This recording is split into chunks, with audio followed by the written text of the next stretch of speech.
लेकिन जब वो देखता है कि हमारे पापा भैया चाहे चाचा तो उसी के साथ गलबहिया कर रहे हैं जिसने मुझे गाली दिया, तो उसका मन बहुत व्यथित होता है।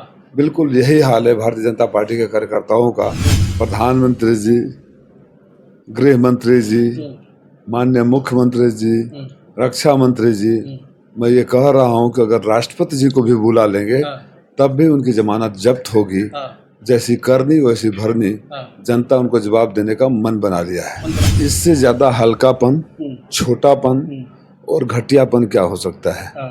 आप जब एक समाज में शिक्षक को सच बोलने नहीं देंगे, सच बोलने की सजा देंगे। नमस्कार, मैं हूं कमलेश और आप देख रहे हैं आधुनिक भारत। साथियों, एक बार फिर से मैं घोसी लोकसभा में हूं और घोसी लोकसभा के समाजवादी पार्टी के प्रत्याशी राजीव राय हमारे साथ हैं। सबसे पहले आपका स्वागत है राजीव भैया। धन्यवाद आपको।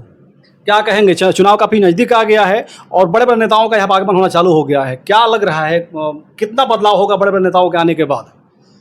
जब जनता मन बना लेती है जी, जनता निकल जाती है तो तख्त व ताज वाले जमीन पर नजर आते हैं जी। और घोसी लोकसभा में ये हार का खौफ है जो उनके सर बोल रहा है। प्रधानमंत्री जी, गृह मंत्री जी, माननीय मुख्यमंत्री जी, रक्षा मंत्री जी, मैं ये कह रहा हूँ कि अगर राष्ट्रपति जी को भी बुला लेंगे तब भी उनकी जमानत जब्त होगी। जैसी करनी वैसी भरनी, जनता उनको जवाब देने का मन बना लिया है। अच्छा, लगातार दावा कर रहे थे कि हम यहाँ पर 2.5 लाख जीत रहे हैं, 3 लाख जीत रहे हैं और राजू राय की जमानत जब्त करा रहे हैं, लेकिन उसके बावजूद भी इतने बड़े बड़े सभी भारतीय जनता पार्टी के जितने बड़े नेता सबको बुलाना कहीं ना कहीं लग रहा है खतरा की घंटी बज रही है क्या? अब बताइए, आपने तो बोल दिया। अगर इतने कंफर्टेबल होते, मैं लिख के दे रहा हूँ, जितना वोट से जीतने के बाद बोले उतना वोट उनको मिलेगा भी नहीं। 5 तारीख को आप हमसे जरूर मिलिएगा। उतना वोट अगर मिल गया तो पूछेगा कि आपने गलत बोला था। मैं फिर दोहरा रहा हूँ, राजीव राय का खौफ, समाजवादी कार्यकर्ताओं का खौफ, जनता का गुस्सा, जनता का आक्रोश, भारतीय जनता पार्टी के कार्यकर्ताओं का आक्रोश, जिन्होंने उनको माँ बहन की गालियां दी गई थी, जिनको जूते मारने की बात की गई थी। और मैं एक बात और कहूँगा, घर का बच्चा अगर कहीं बेइज्जत हो जाता है, मार खा जाता है, तो अपने परिवार के बड़े लोगों से के तरफ उम्मीद भरी नजरों से देखता है कि मेरे जो घर के बड़े चाचा भैया लोग हैं, जिसने मेरे साथ बदतमीजी की उसका हिसाब किताब करेंगे। लेकिन जब वो देखता है कि हमारे पापा भैया चाहे चाचा तो उसी के साथ गलबहिया कर रहे हैं जिसने मुझे गाली दिया, तो उसका मन बहुत व्यथित होता है।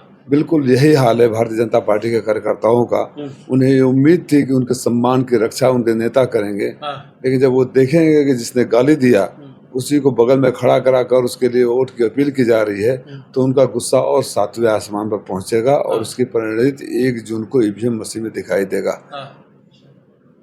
मैं प्रधानमंत्री जी से ये गुजारिश करूंगा, माननीय प्रधानमंत्री जी, आप देश के प्रधानमंत्री हैं, राजीव राय के भी प्रधानमंत्री हैं। जब मंच पर प्रत्याशी और उनके पिताश्री खड़े होंगे तो घोसी की जनता को, पूर्वांचल की जनता को और देश की जनता को जरूर बताइएगा कि उन्होंने जो आपके लिए कहा था कि देश दुनिया का सबसे बड़ा झूठा है आदमी प्रधानमंत्री मोदी, आप हैं कि नहीं। अगर उनके साथ खड़ा हुए हैं इसका मतलब वो सच बोले हैं। तो आप जब इतने बड़े झूठे हैं तो आपकी बातों पर यहाँ की जनता क्यों भरोसा करे? नहीं, अगर आप नहीं हैं तो जो बगल में खड़ा है वो झूठा है, आपके ऊपर झूठे आरोप कर रहा था, फिर उसको भी जनता क्यों भरोसा करे?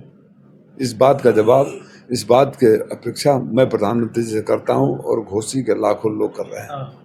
ठीक है। अच्छा, मछली, मुर्गा, मंगलसूत्र और गाय भैंस के बाद अब प्रधानमंत्री जी कहीं ना कहीं कह रहे हैं कि अब हम अगर 4 जून के बाद हम सभी विपक्ष के लोगों का एक्सरे करवाएंगे। तो अखिलेश यादव कह रहे हैं कि 4 जून के बाद एक फिल्म रिलीज होगी जिसका नाम होगा एक थी भाजपा। क्या कहेंगे इस पर? एक्सरे करवा कर क्या मिलेगा? प्रधानमंत्री जी को ये भी पता होना चाहिए कि एक्सरे करवाने किस लिए करवाते हैं। यहाँ प्रधानमंत्री जी को इतना भी ज्ञान नहीं कि एक्सरे किस लिए कराते हैं। जनता आपका एक्सरे कर दी है और एक्सरे में पाया गया है कि बाहर जितनी खूबसूरती दिखाई जा रही है उतना ही अंदर झूठ, धोखा, जुमला और कालापन है। माननीय प्रधानमंत्री जिसको भी भ्रष्टाचारी हो बोल के जेल में डालने की बात करते हैं, अब लोगों को यकीन हो जाता है कि जिसको प्रधानमंत्री जी भारतीय जनता पार्टी के नेता भ्रष्ट और जेल में जाने की बात करते हैं, उसको जल्दी ये मंत्री बना देंगे, मुख्यमंत्री बना देंगे, गवर्नर बना देंगे। तो ये सब इनके एक्सरे में आ चुका है। और जनता ने देख लिया कि इनका एक्सरे में भीतर कितनी गंदगी भरी हुई है। और अखिलेश यादव जो कह रहे हैं कि 4 जून के बाद एक फिल्म रिलीज होगी, एक थी भाजपा। सही बात है, 400 पार का नारा देने वाले हाँ। आपने ये क्या बोला, मछली मुर्गा मंगलसूत्र गाय भैंस पता नहीं क्या क्या बोला, हाँ। ये ठीक नहीं है। प्रधानमंत्री जी मुख्यमंत्री जी की एक गरिमा होती है, और मैं व्यक्तिगत रूप से कम उस कुर्सी का तो सम्मान करूंगा। भाई कोई जबरदस्ती तो कुर्सी पर बैठा नहीं है, देश की जनता ने चुनकर आपको भेजा है, तो देश की जनता को आपसे उम्मीदें भी बहुत बड़ी होगी। कम से कम इतनी तो उम्मीद करते हैं कि जिस कुर्सी पर बैठे हैं उसकी गरिमा को बरकरार रखे। माननीय प्रधानमंत्री जी की कुर्सी पर अटल बिहारी वाजपेयी जी भी बैठा करते थे, और उनके विरोधी चाहे कितने भी हो, माननीय स्वर्गीय अटल बिहारी वाजपेयी जी के लिए सबके मन में सम्मान है। मैं आज भी उनके भाषणों को सुनता हूँ सीखने के लिए। तो प्रधानमंत्री जी ने जो भाषा का इस्तेमाल किया उससे व्यथित मैं बहुत हूँ। अच्छा, आज हम बाहर देख रहे थे, एक टीचर हैं राजपूत समाज से, और उनसे किसी मीडिया वाले ने कुछ बाइट ले लिया। उन्होंने कह दिया कि राजीव राय घोसी के लिए बड़ा बेहतर है, उनसे बढ़िया प्रत्याशी यहाँ पे कोई नहीं है। उन पे एक उम्मीद है कि घोसी का विकास कर सकते हैं। तो वो किसी इस विद्यालय के टीचर थे, उन्हें उस विद्यालय परिसर ने निकाल दिया है, उसमें रिटायर कर दिया है, और राजपूत समाज से आते हैं। क्या कहेंगे इस विषय पर? इससे ज़्यादा हल्कापन, छोटापन और घटियापन क्या हो सकता है। आप जब एक समाज में शिक्षक को सच बोलने नहीं देंगे, सच बोलने की सजा देंगे, तो ये आपको दिखाता है। और उस विद्यालय के प्रबंधक से मैं अनुरोध करूंगा कि अपने इस कुकृत्य पर पुनर्विचार करें। लेबर एक्ट भी होता है, आप किसी को ऐसे नहीं निकाल सकते, तानाशाही नहीं चलेगी।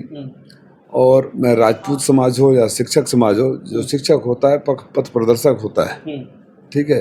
इनके जो आरएसएस के लोग हैं रोज राष्ट्रीय चैनलों पर बैठकर विपक्ष को गालियां देते हैं, और ये उनका महिमा मंडन करते हैं। लेकिन जब छोटा टीचर और राजपूतों को फिर ये दिखाया गया कि राजपूतों की क्या दशा है इस सरकार में, इस राजपूतों की क्या दशा है सरकार में। जो प्रत्याशी है माँ बहन की गाली देता है, जिसका मन करे नौकरी से निकाल दे, जिसका मन करे उसके साथ बदतमीजी कर दे, तो इनकी सजा तो जनता देगी। मैं स्वयं एक शिक्षक हूँ, और शिक्षक का सम्मान करना मैं जानता हूँ। जिस समाज में शिक्षक का सम्मान न हो, वो समाज कुरीतियों के लिए घर बन जाता है। मैं तो जिलाधिकारी महोदय से भी चाहूँगा इस बात का संज्ञान ले और जांच करे कि किन परिस्थितियों में उनको निकाला गया। सच बोलने के लिए निकालने का कौन सा प्रावधान है किसी में, और अगर नहीं हुआ तो मैं उस विद्यालय की जांच कराऊंगा। अच्छा। मैं उस विद्यालय के खिलाफ कार्रवाई करूंगा जिसने एक शिक्षक को सच बोलने से मना कर दिया। ये साबित करता है कि उस विद्यालय में बच्चों को वे सच नहीं बताया जाता है, सच नहीं सिखाया जाता है। सच बताने, देखने, सुनने और बोलने पर पाबंदी है। ऐसे विद्यालय के खिलाफ जरूर कार्रवाई होनी चाहिए। ठीक है। तो ये राजीव राय थे, समाजवादी पार्टी के प्रत्याशी हैं घोसी लोकसभा से, और इनका कहना है कि 4 जून के बाद सच में एक फिल्म रिलीज होगी, एक थी भाजपा, और पूरे प्रदेश में और पूरे देश में कहीं ना कहीं एक इंडिया गठबंधन की लहर है, और समाजवादी पार्टी की सरकार बनने जा रही है कांग्रेस की। तो आप सभी को वीडियो देखकर क्या लगा, आप लोग कमेंट करके बताइएगा। इसका वीडियो खत्म करना चाहेंगे। जय हिंद, जय भारत।